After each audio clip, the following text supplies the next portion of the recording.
Today I will discuss history chapter number 1, French Revolution. First, I will discuss the French society during the late 18th century. In 1774, Louis XVI, a 20-year young from Bourbon dynasty, ascended the throne of France. He was welcomed by empty treasure. The France was reeling under tremendous debt, which had mounted up to 2 billion livres. For meeting these expenses, increase in the tax was inevitable. The French society was divided into 3 states. First two enjoyed all privileges. First state, clergy. Second state, nobility. Third state, big businessmen, merchants, court officials, peasants, artisans, landless laborers, etc. The struggle for survival, this is one of the important things in the late 18th century. It means that population of France grew and so did the demand for grain. The gap between the rich and poor widened. This led to subsistence crisis. Subsistence crisis, an extreme situation where the basic means of livelihood are endangered. The growing middle class, one of the important thing in late 18th century. The 18th century, while witnessed the emergence of middle class, which was educated and believed that no group in society should be privileged by birth.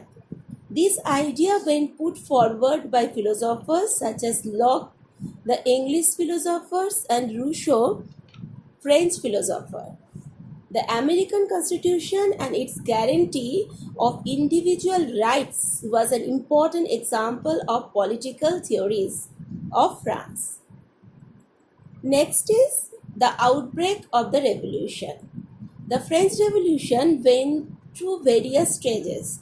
When Louis XVI became King of France in 1774, he inherited a treasury which was empty. There was growing discontent with the society of the old regime. I will discuss one by one the important dates. First of all, I will discuss 1789, one of the remarkable date in history. The Louis XVI called the States General to pass the proposal for new taxes. The third state formed National Assembly. The Bastille is stormed, peasant revolts in the countryside. 1791, National Assembly completed the draft of Constitution. It limited the powers of the king and guaranteed basic rights to all the human beings. It means the France became constitutional monarchy. 1792 to 93, France abolished monarchy and became a republic. National Assembly was replaced by convention. King and queen were executed. Same as 1793 and 94, also the important date in history. It is referred as Reign of Terror. Robespierre followed a policy of severe control. He executed all the so-called enemies of republic. 1799, the revolution ends with the rise of Napoleon Bonaparte. Next, I will explain the timeline of the French Revolution. It means the many important dates. True, I will explain few important incidents those happened in France. 1770 to 78, economic decline. Next is 1788 to 1789, bad harvest, high price, food riots. Next is State General convened, demand reforms. Next, National Assembly formed, Bastille storm of July 14, French Revolution starts. 1789, August 4, night of August 4 ends the rights of the aristocracy. 1789, August 26, the important incident also happened. Declaration of the Rights of Man. 1790, Civil Constitution of the Clergy Nationalists the Church. Same as 1792, 1793, 1792 and 1794, the Ring of Terror start. Austria, Britain, the Netherlands, Prussia and Spain are at work with France. Robespierre's Committee of Public Safety repels back foreign invaders.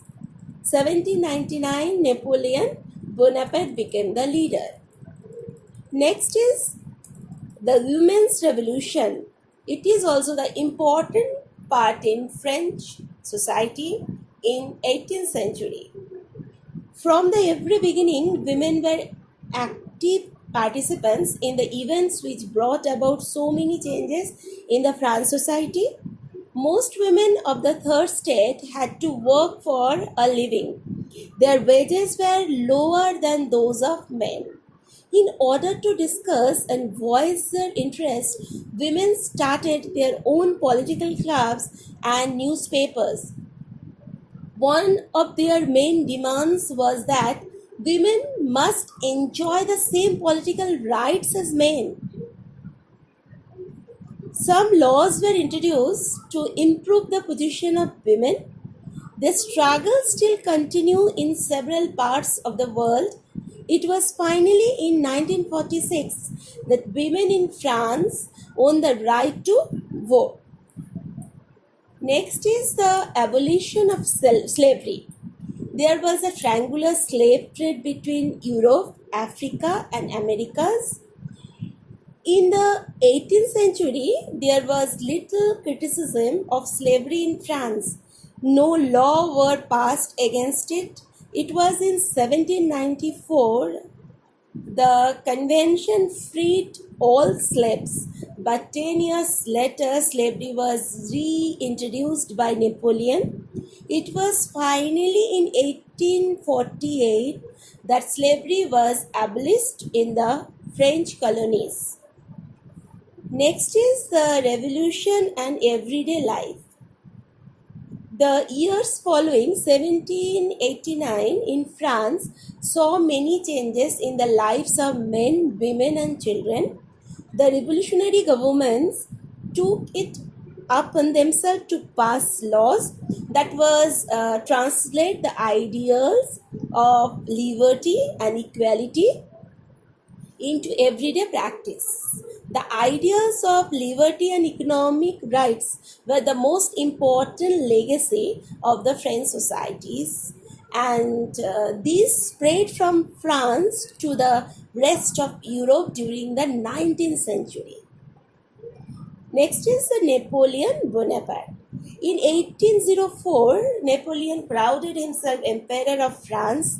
He set out to conquer neighboring Europe countries, disposing dynasties and creating kingdoms where he placed members of his family.